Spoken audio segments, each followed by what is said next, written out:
Anjarakandy dental കോളേജിലെ 1-ാം വർഷ BDS വിദ്യാർത്ഥി നിതിൻ രാജിന്റെ മരണത്തിൽ കുറ്റക്കാർക്കെതിരെ ശക്തമായ നടപടി ഉണ്ടാകുമെന്ന് ആരോഗ്യ സർവകലാശാല vice chancellor doctor Mohanan Kunnummal. ഇത്തരമൊരു കാര്യങ്ങൾ സർവകലാശാലകളിൽ നടക്കേണ്ടതല്ല. എന്തുകൊണ്ട് ഇങ്ങനെ സംഭവിച്ചു എന്നത് എല്ലാവർക്കും അറിയേണ്ടതുണ്ട്. പോലീസിന്റെ അന്വേഷണം നടക്കുന്നതിനൊപ്പം തന്നെ സർവകലാശാലയുടെ ഭാഗത്തു നിന്നുള്ള അന്വേഷണവും പുരോഗമിക്കുകയാണെന്ന് മോഹനൻ കുന്നുമ്മൽ പ്രതികരിച്ചു. അധ്യാപകരെക്കുറിച്ചോ സർവകലാശാലയെക്കുറിച്ചോ നിലവിൽ ഇതുവരെയും പരാതികൾ ലഭിച്ചിട്ടില്ല. ഇപ്പോഴാണ് പരാതി ലഭിച്ചത്. ഇത്തരം കോളേജുകൾ തുടരണമോ എന്നും യൂണിവേഴ്സിറ്റി ആലോചിക്കും. കൃത്യമായ നടപടി ആരോഗ്യ സർവകലാശാലയുടെ ഭാഗത്ത് നിന്നുണ്ടാകും. ചാൻസലറെ കണ്ട് സ്ഥിതിഗതികൾ അറിയിക്കും. സർവകലാശാലയുടെ അന്വേഷണ സംഘം ഇന്നോ നാളെയോ കോളേജിൽ എത്തി അന്വേഷണം നടത്തും.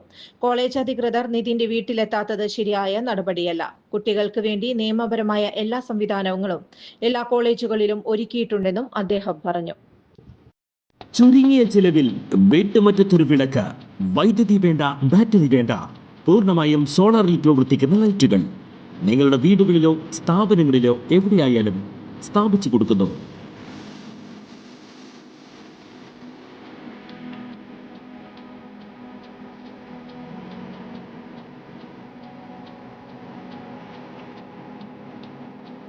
ഹാർഡോൾ സോളാർ ലൈറ്റ്സ്. കൂടുതൽ വിവരങ്ങൾക്ക് വിളിക്കേണ്ട നമ്പർ 9447132148. കൂടുതൽ വാർത്തകൾക്ക് ഞങ്ങളുടെ ചാനൽ സബ്സ്ക്രൈബ് ചെയ്യുക. ഫേസ്ബുക്ക് ഫോളോ അപ്പ് ചെയ്യുക. വാർത്തകൾ വേഗത്തിലറിയാൻ എനി ടൈം ന്യൂസ്.